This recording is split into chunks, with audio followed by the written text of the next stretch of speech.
The first sound that shattered the quiet winter cabin wasn't a cry. It was the snap of Elias Parker's ribs beneath a stranger's heel. May rushed through the doorway, the frosty gust still tangled in her locks. The cabin shimmered with soft candle glow from the holiday tree, but the sight sprawled across the floor seemed pulled straight from a horror. Elias sprawled contorted on the rough boards, his features pale as ash, his breaths rasping in and out like shards of ice. Flurries swirled in from the gaping entrance, as though the blizzard beyond had trailed the intruders within. May sank to her knees. Everything else faded away. There remained just his weakening inhalations, the quiver in his grasp, and the dread swelling within her heart. Elias attempted to murmur, yet crimson flecked the edge of his lips. His tone was rough, scarcely above a hush. "Please, don't do that." The plea quivered, more plea than order. May brushed it aside. She slipped her fingers beneath his arms and drew him nearer the hearth. His frame seemed weightier than she recalled, chillier than she could bear. His torso lifted slightly, then faltered. May's air hitched. She'd witnessed creatures perish this way when frost arrived too soon and iced them from within. She wouldn't allow that fate for him. Without pause, she bunched her hem and straddled his form, positioning herself precisely atop the fractured bones. The pale cloth of her gown spread around him like the span of some fierce guardian. The stance appeared mad, improper, startling enough to fuel gossip across the settlement for months. She bore down regardless, her hands pressing into his breastbone, her mass shifting forward. She recalled a tale from an aged field medic long ago, that once bones were cracked, at times you needed to snap them fully to access the core. Elias wheezed in torment. His gaze flared wide. The anguish hauled him alert, just briefly, as if his form rebelled against departing without a final word. "Don't do that." His words splintered with suffering. But the instant she sensed his ribcage flutter, she leaned in deeper. The flames on the evergreen danced with each thrust, hurling wild silhouettes that infused the space with raw panic. May disregarded the ache in her limbs, overlooked the moisture clouding her vision, dismissed the splintering echoes under her touch. Each compression begged him to linger. Each gust she urged into his chest vowed she wouldn't yield. If you've ever pleaded with existence to remain when it yearned to flee, you grasp precisely her turmoil in this instant. Beyond, the gale pounded the timbers. Within, it seemed as if moments hovered, awaiting whether the weathered herder would rally once more, or fade into eternity. Then his frame lurched. A feeble hack broke free. May stilled, quaking, uncertain if she'd rescued him or wounded him irreparably. His lids parted enough to lock with hers, brimming with torment and a shadow that pierced her colder than the gale. For this wasn't mere assault. This was the strike of one convinced none would ever challenge him. This was a threat from he who craved. Elias hushed by dawn. May glanced at the threshold, at the tempest, at the stains, and she breathed the query that would shape the tale's path. "Who did this to you, Elias?" May lingered there a while, her palm resting on Elias's torso, sensing the subtle swell and dip that confirmed he clung to life. The holiday tapers by the pine dwindled, shedding golden drips that pattered gently on the planks.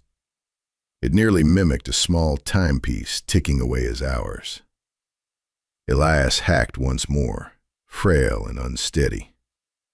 May bent nearer, her pulse still racing from the jolt. "Tell me who did this, Elias?"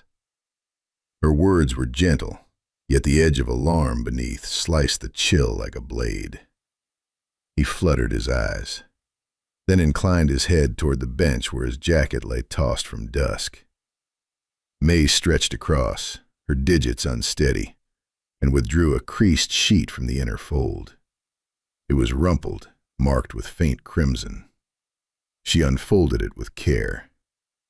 It was an eviction writ, a levy for overdue seasonal dues, but the figures rang false. The mark appeared strained, unsteady. Elias murmured, "Briggs dispatched that at first light. Said I had till dusk to yield the spread, or he'd resolve it his manner." His timber fractured anew. "I never imagined this." May sensed a warmth surge in her core. Not dread this round. It was fury igniting, a gradual, firm blaze that lifted her posture. She surveyed the space, at the toppled seat, at the soiled prints streaking the boards, at the busted lamp in the nook. The assailants had hurried. They figured he wouldn't endure. They trusted the flurry to seal the deed. That notion alone roused May to rise. At times, wrath hauls you upright well before valor arrives. She glided to the pane and nudged the drape apart. Powders slanted beneath the lunar gleam, luminous pale against the shadowed plains. She discerned the dim outline of steed prints veering from the lodge, a crooked trail of imprints embedding in new drifts. May snatched a fleece throw and draped it over Elias's frame. She felt his chills. She placed a firearm handy and stoked the blaze anew, then pivoted to the exit. She hushed her tone. "We're not yielding this land to him. Not on Christmas. Not at all." Elias strove to reply, but she laid her touch softly on his form. "Husband your heir. I'll fetch aid. And the facts." Her pulse thrummed swift now, yet not from alarm. This was another force, a bold one, a strength she hadn't known dwelled in her till this eve.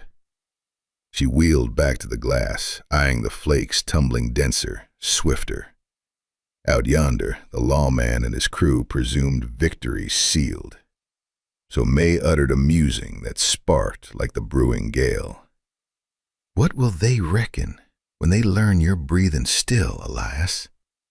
May ventured forth, flakes nipping her face, and briefly she merely paused, inhaling the crisp gust. It steadied her resolve, sharpened her clarity. The orb gleamed over Dodge City like a minted disk, and the chill breeze bore faint chimes from the Yuletide rite in the heart. It seemed serene, which honed the peril lurking sharper. She traced the path of mount prints departing the hut. They slashed the yard, beyond the ice trough, then angled to the lane straight to the burg. May crouched low, swept aside a veil of powder, and spotted something shadowed below, a shred of scarlet fabric. It matched the band Briggs donned each ride to the streets, the one he dubbed his fortune token. May exhaled sharply. So he'd graced the spot himself. The notion clenched her chin. It signaled the lawman feared no reckoning, no snare. He deemed the place his, flesh and spirit. Perhaps you've crossed a soul like that in your days, the sort all dreaded, yet none relied on. May mounted her filly, a chestnut lass pawing restlessly in the frost. She soothed her. "Steady now, lass. We've tasks ahead this night." The beast twitched her lobes and huffed as if grasping. The trek to Dodge City dragged through the drifts, but May held her gaze keen.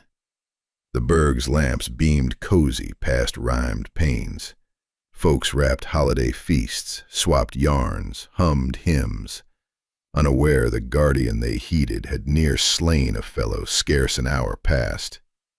Odd how a full hamlet revels in glow, while night's foulest lurks mere miles off. She secured her ride aft the tavern and wove the rear lane. The law office loomed opposite, its beacon aglow. A soul stirred. May edged near and peered through the flank casement, her gust trapped. Within, Marshal Briggs lounged at his slab, heels propped high. He chuckled with a pair of his aides. Upon the board rested the forged levies, those he'd thrust on Elias. He raised his spirits tumbler and voiced a quip that sparked guffaws from the rest. May caught no phrase, but the lilt spoke volumes. It rang of souls who figured naught nor none could halt them. Briefly, May felt unease pool thick in her gut. She stood alone, a mere lass, no star, no iron, just a fragment of clue and a resolve unyielding. If you're alongside her now, you sense that tenacious throb driving the yarn onward. But she squared her shoulders. She'd preserved Elias this eve already. She could confront Briggs likewise. And that poses a query that could shift it all. What will May attempt, now that she's glimpsed the marshal toasting his fowl in Dodge City's core? If you trail the balance of this fierce Yuletide vigil, go ahead and hit that follow key. It aids beyond measure. As you heed, fetch a hot brew, ease back, and share the hour where you sit, and from whence you tune in. May hunkered beneath the sill a while, permitting the frost to seep her frame, aligning her musings step by step. In the marshal's den, Briggs decanted fresh spirits, still mirthful like one who trusted fate yielded to him. May's mandible set firm once more. She craved evidence, solid evidence. Beyond a ripped levee, beyond soiled trails and a wisp of his band, she sought what would halt the burg mid-stride. Should she falter, all you'd gleaned thus far would vanish neath drifts and hush, a deed even Briggs couldn't jest aside. May circled the flank where powders mounted deep. She drew a slim blade from her gaiter and teased the bolt with unsteady digits, a ploy her sire had shown for prying jammed stalls. The passage lay dim, the ruddy gleam from the den spilling scant paces inward. May padded beyond faded bounties and heaps of grimed crates. Her puffs formed faint vapors. At passage's end lay the archive chamber. A stout oak barrier gaped ajar, near as if haste had overlooked latching. May glided within and eased the panel shut. The space reeked of scrab fluid, chilled vellum and leaf. Racks hugged the barriers, crammed with spans of civic ledgers. May raised the beacon, eyeing each tier, duty tomes, deed registers, grievance dockets, every season. The identical, unsteady mark had claimed another holding, while kin were too wintry and strained to resist. May's innards knotted. This wasn't lone misdeed. This was habit, a lengthy one. She amassed what fit, bundling the sheaves under her limb, the sheaf scarce latched. Then she halted. Treads, deliberate, drifting the corridor. May doused the beacon and flattened to the barrier. The chamber plunged blacker than dusk. A mere thread of gleam seeped below the panel. The treads ceased precisely without.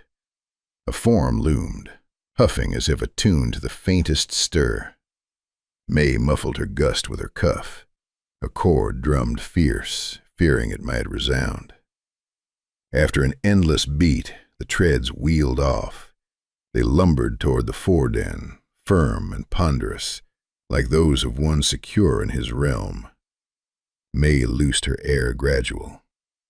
If you're breathless here, you sense how slender the thread twixt snare and flat. Then a notion struck swift, nigh toppling her sheaf. If the marshal noted his bolt ajar sooner, might he probe this nook anew? Now she weighed a fork that could sway the vigil. Even as she urged, she'd clutched ample to shatter him afore all. One musing clung fast. Should she bolt for the plaza now, or hazard lingering to seize the final shard that might doom Briggs utterly? May clutched the hoard of pilfered sheaves to her bosom and melted into the dark. The crisp rush slapped her brow like caution, but she pressed on. She dashed the powdered lane in haste, her puffs curling faint as she aimed for the common.